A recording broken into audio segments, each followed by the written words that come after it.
جوړ په خیر. نن دوشنبه ګل د اګست 12 ده. د بشري حقوقو څار ډله هیومن رائټس واچ وايي طالبانو 3 کاله مخکې افغانستان کې پر واګو له ولکې راهیسې د ښځو حقوقو تر ټولو جدي کړکېچ جوړ کړی دی.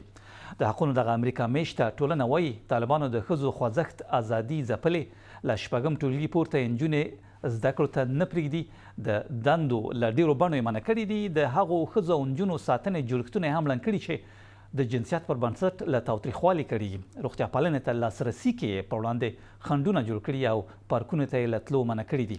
د بشري حقوقو په اړه افغانستان لپاره د ملګرو ملتونو ځانګړي راپور جوړونکي ریچارډ بنټ هم دغه هیواد کې حالت د توپیري چلن، بېلتون، د انساني عزت سپکاوي او له ساحې د ښځو او نجونو ایستلو اداري سیستم بللی چې وایي طالبان یې پلی کوي.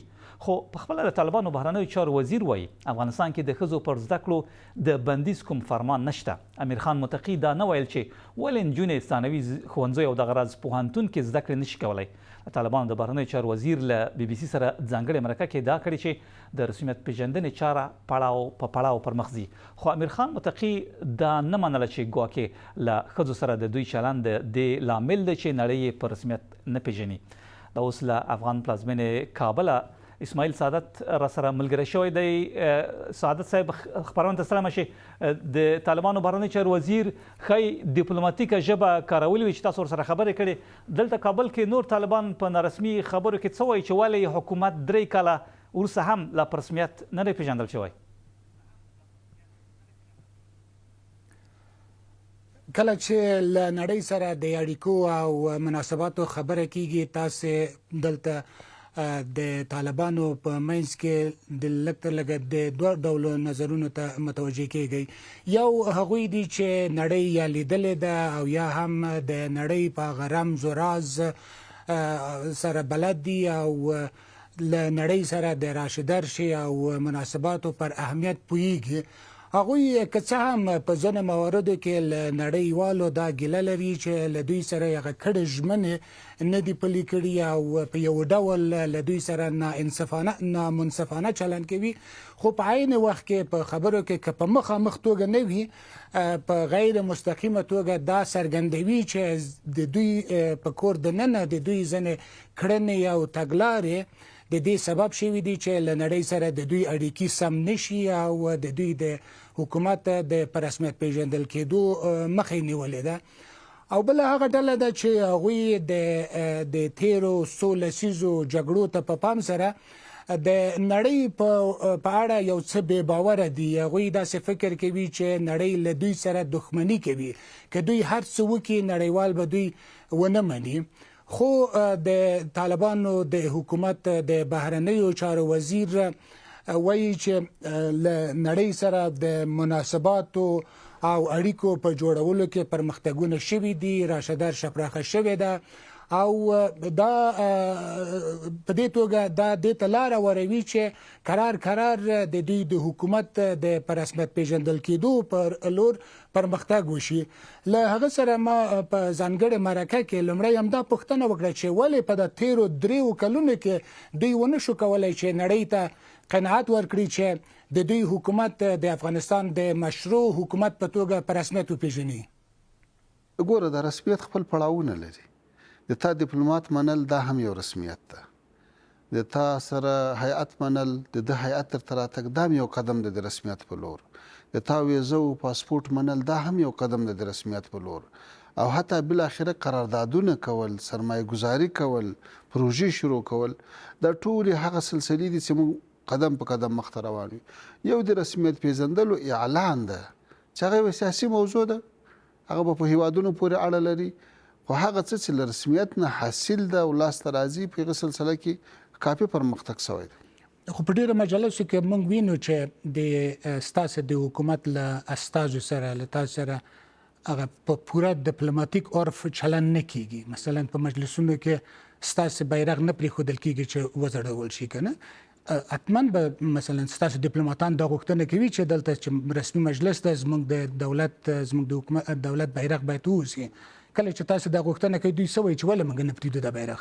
نو خو دا خو واضحه ده چې کله په رسمیت پیژندنې اعلان نه وي شوی نو په ځینو برخو کې به همدغسې محدودیتونه وي. له افغانستان سره د تعامل په اړه مثلا تیر کال د ملګرو ملتونو ځانګړي استازي یو ریپورت چمتو کړ چې تر ډیره ستاسو لخوا یې هرکلی وشو په ډیرو مواردو کې.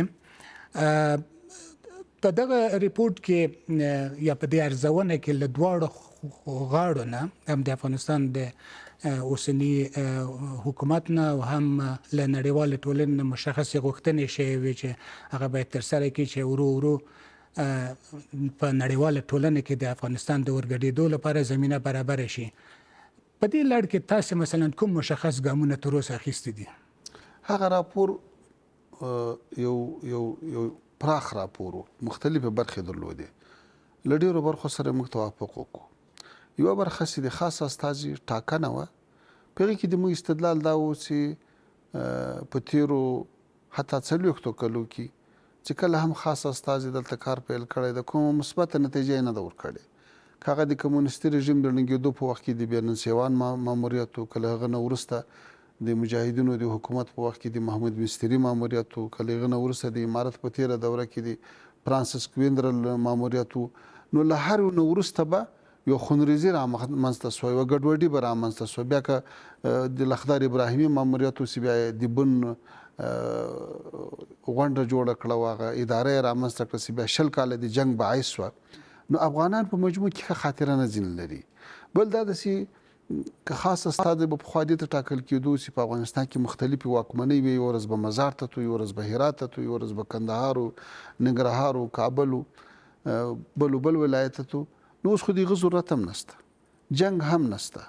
نو چې نه جنګ شته، نه ملوک الطوایفي شته او نه د استازو ښه نتیجه ورکړې ده، نو بیا څه ضرورت ده؟ دا خو یو مسله و چې ستاسو په اړه دریځ روښانه کړ. نورې مسلې مې په دې کې د ښځو د تعلیم، د کار د حق مسله وه، د مثلا د حکومت د ټول ګډونه کولو مسله وه، د بشري حقونو مسله وه. دا خبرې هم شته دي چې په دې لړ کې تاسو باید مشخص ګامونه پورته کړئ. له ترهګرۍ سره د مبارزې په برخه کې دوی غوښتنه وه چې تاسو باید ټاکلي او کوټلي ګامونه پورته کړئ. زه نه پوهېږم چې کوټلي او ټاکلي ګامونه څه ته ویل کېږي. هغه څه چې موږ په تېرو 3 کلو کې کړي دي، هغه په تېرو 20 کلو نه بلکې په تېرو 45 کلو کې نه دي سوي. دلته امریکا موجوده وه، ناټو موجود و، 50 ملګري موجود و هیوادونه. دلته مختلفې ډلې ټپلې وې، دلته داعش وده وکړه، دلته لوی لوی مرکزونه جوړ کړو، په ننګرهار کې سیمې ونیولې، په جوزجان کې سیمې ونیولې. اوس هغه ټول آرام سو، ټول له منځه ولاړو، سرحدات محفوظ شو. په دې 3 کاله کې هیڅ کوم هیواد ته د موږ له طرفه کوم ضرر نه ده رسېدلی. دا کار خو تر دې خو زیات څادی خپله موجود په میلیاردو ډالر یې مصرفول، په لکونو لښکرې دلته اکمالولې او راوستې وې. په هغه وخت کې دا نه اوس سوي دي. همدارنګه مخدره مواد د دې په وخت کې اوج ته ورسېدل. 40 لکه افغانان په معتاد سو، نن 0 ته راټیټ سوي دي. نن د هغو معتادینو تداوي روانه ده. دا کار خو سوی ده. د بشر حقوق دلته به د ورځې له 2 تر 3 تر 400 پورې انسانان زخمیانېدل او شهیدانېدل. دا هم د بشر حقوق. نن الحمدلله موږ د ټول افغانستان په سطح یوه پیښه نه لرو، یوه حادثه نه لرو نظامي. هغه په برخه کې دوی وایي چې هغه وخت جګړه او جګړې یو اړخ تاسو وایي او دا کسان چې وژل کېدل هم تاسو پکې ښکېل وایي. دا کله چې تحریک نه و شروع سوی په 1994 کې، له هغه مخته خو موږ نو هلته ولې جګړې وې. کابل خو هلته وران سو، تنظیمونه خو هلته سره اخته وو. دا جګړې خو تقریبا له 9 کال نه را شروع دي تر دا اوسه پورې. او د بشري حقوقو په برخه کې ځکه دا خبره د دوحې په دا روان د خبرو په روان بهیر کې هم بیا تکراریږي کنه. مثلا امریکا خپل دریځ بيخي روښانه کړی دی یا نور هیوادو روښانه کړی چې تر هغه چې په افغانستان کې د ښځو د کار او د تعلیم حق پر ځای نشي، د رسمیت پیژندلو مسله بيخي راپورته کېدل نشي. او دا داسې مسله ده چې یوازې بهرنیان نه دي، په خپل په افغانستان کې د نن هم ډیر خلک د دې غوښتنه لري چې دا حقونه باید د ښځو د بشري او اساسي حقونه باید بیرته ورکړل شي. د 3 کاله مثلا تاسو وعده کړی د ژمنې مو کړی دي چې کیږي، خو تر اوسه پورې مثلا هیڅ کوم اقدام نشو. دا شرایط امریکا یوازې افغانستان ته کې اسرائیل ته مې په اسرائیل کې مثلا ښځو باندې بندیز نشته چې مکتب ته نه ځي. دا په فلسطین کې شاوخوا 14,000 ښځې په شهادت ورسولې، تر 100,000 زیات ماشومان شهیدان کړو. 1,80,000 کورنۍ له خاورو سره خاورې کړې 2 میلیونه انسانان یې بې کوره کړو دا ښځې نشته دي دا ماشومان نه دي آیا چې کور ړنګ سي ژوند ځینې واخیستل سي بیا تعلیم کېدای سي خو د رسمي تګلارې په توګه په نړۍ کې هیڅ داسې یو هیواد تاسو نشئ موندلی چې هلته د مثلا واضح فرمان ورکړل شوی وي چې ښځې د مکتب ته نه ځي ښځې د پارک ته نه ځي ښځې د مثلا کار نه کوي دا په هیڅ ځای کې نشته دا بیخي په افغانستان کې مثلا په افغانستان کې کله دا فرمان راوتلی دی ګوره په افغانستان کې تر 4مه صنفه پورې یو 2.8 میلیونه نجونې مکتب ته ځي صحیح شو په افغانستان کې مدارسو کې تر انتها پورې عصري او دیني علوم دواړه حاصلوي په افغانستان کې په صحت کې په تعلیم او تربیه کې په وزارت داخله کې په پاسپورت کې په مختلفو برخو کې د ښځې کار کوي دا نفسي تعلیم بندېدل یا د له کاره بندېدل دا خاص یو ابتلا د په امارت پسې کیږي دا که څه محدودیتونه لګېدلي هر هیواد خپل